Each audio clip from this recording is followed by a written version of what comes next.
Working ka ba na may 15,000 or more na sahod monthly? Or OFWs na gusto nang mag-invest ng bahay habang nasa abroad? Huwag kang mag-alala, Arrowtown is here. Dahil sa halagang 2 to 3K monthly equity, yes, pwede ka nang magkabahay. Bago ang lahat, located nga pala to sa Barangay Kalawitan, San Ildefonso, Bulacan.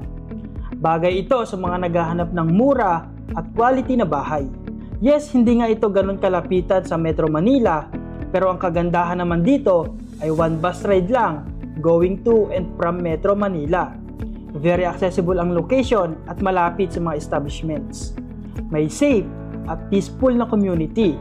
At hindi lang yan dahil naka-free move-in fee tayo dito sa Arrowtown. Perfect ito sa mga minimum wage, starting family, or mga OFWs natin na gusto magkaroon ng sariling bahay. Kung kaya ng budget mo ang milk tea kada araw, mas kaya ng budget mo ang Arrowtown. Message na para sa pre-site viewing at full details ng Arrowtown.